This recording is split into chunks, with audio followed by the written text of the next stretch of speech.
ये पिछले जो 10 वर्ष है भारत के इतिहास से 2014 निश्चित रूप से ये देश के गौरवशाली क्षण रहे। उस देश को पीछे छोड़कर जिस देश ने हम पर लंबे काल तक शासन किया, इंग्लैंड, आज हम दुनिया की 5वीं बड़ी अर्थव्यवस्था बन गए। और अभी देश की संसद में देश के मुख्यमंत्री ने बजट प्रस्तुत करते हुए बजट को चैलेंज का पूरा हो ये बात कही कि आने वाले 5 वर्षों में भारत दुनिया की तीसरी बड़ी अर्थव्यवस्था बनेगा। और अमृतकाल में भारत के वर्तमान प्रधानमंत्री जी ने कहा कि 2047 तक भारत एक विकसित भारत के नाते पूरी दुनिया में जाना जाएगा। मुझे लगता है कि जो लक्ष्य है देश के साथ, इस लक्ष्य को प्राप्त करने के लिए ढेर सारे कारक और ढेर सारे फैसले हो सकते हैं, लेकिन मैं मानता हूं कि राष्ट्रीय शिक्षा नीति का उसमें बहुत ही महत्वपूर्ण योगदान है। मैं आपको 1-2 घटनाओं का जिक्र करूं। प्राचीन काल में जो हमारे शिक्षण संस्थान थे, केवल भारत के नहीं दुनिया के दूसरे देशों से भी लोग हमारे यहाँ शिक्षा ग्रहण करने आते हैं। आज जिस बात की चर्चा हो रही है, शोध, रिसर्च, इनोवेशन, हमारे शिक्षण संस्थान दुनिया के किसी शिक्षण संस्थान से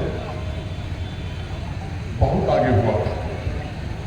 एक इतिहास की घटना है, मैंने इतिहास पढ़ा नहीं है, वो घटना है सिकंदर का नाम आप सब लोग सुने हैं और पोरस का नाम भी आप जानते हैं, आप में से अनेक लोग, कुछ लोग उन्हें पुरराज भी कहते हैं। सिकंदर और पोरस की दोस्ती कैसे हुई? जब सिकंदर आक्रमण करने आए थे तो आक्रमण के पहले उन्होंने अपने गुप्तचर भेजे थे। सिंध नदी के किनारे मगध की सेना पूरी तैयारी में सिकंदर का इंतजार कर रही थी और जो गुप्तचर थे उन्होंने जाकर के सिकंदर को बताया जो मगध की सेना है लाखों की संख्या में तलवार लेकर के सैनिक इंतजार कर रहे हैं, घोड़े और हाथी पर सवार हजारों लोग तलवार के साथ आपका इंतजार कर रहे हैं। सिकंदर वहां से वापस चले जाते हैं। रास्ते में उनकी भेंट हुई पोरस से, पुर्राज से, और पुर्राज ने जो उनको स्टील दिया, वो दुनिया की सबसे बेहतरीन स्टील होती थी और दुनिया की सबसे बेहतर तलवार उन्हीं से बनती थी। ये बात उस समय की है जब दुनिया में कहीं वो स्टील नहीं बनता, भारत बनता और वो चीजें नहीं, क्योंकि हमारी शिक्षण संस्थाएं।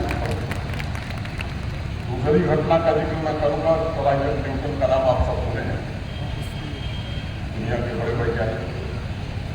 ब्रिटिश पार्लियामेंट में भाषण दे रहे हैं सर आइजैक न्यूटन कि विज्ञान के पास नेविगेशन में समुद्र में जहाज कैसे जाएंगे इसका कोई तरीका विज्ञान के पास नहीं है।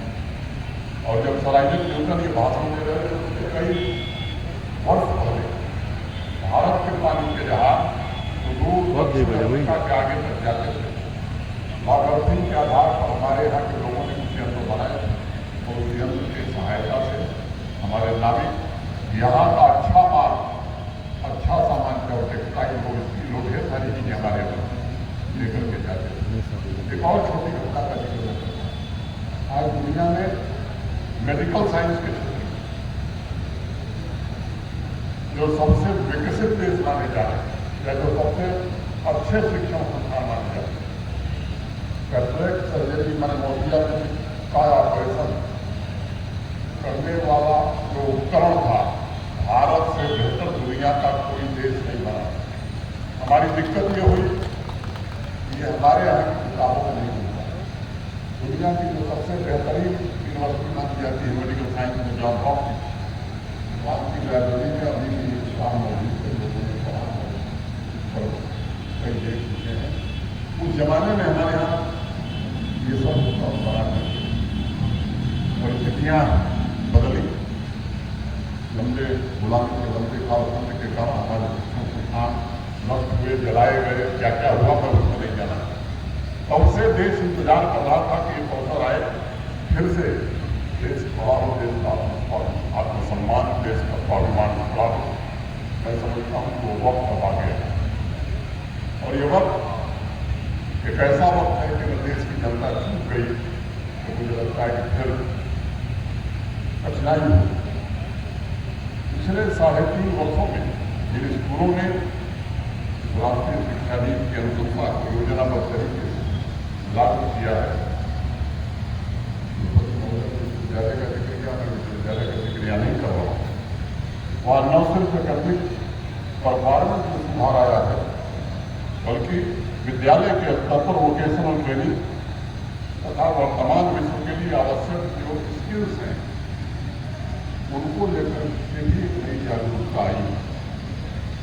इसलिए मैं आज ये कहना चाहूँगा, राष्ट्रीय शिक्षा नीति भारत की गारंटी पूरा करने की सबसे बड़ी गारंटी, और मैं मानता हूँ कि लंबे समय के बाद समाज के सामने एक ऐसा संयोग आया जब हमारे देश के होनहार बच्चे, जिन्हें टीनेज हम कहते हैं, युवा वर्ग नीतियों और सही नियत के केंद्र में, ग्रामीण क्षेत्र हो या शहरी क्षेत्र हो, विकास को ध्यान में रखते हुए आज सबसे बड़ी आवश्यकता है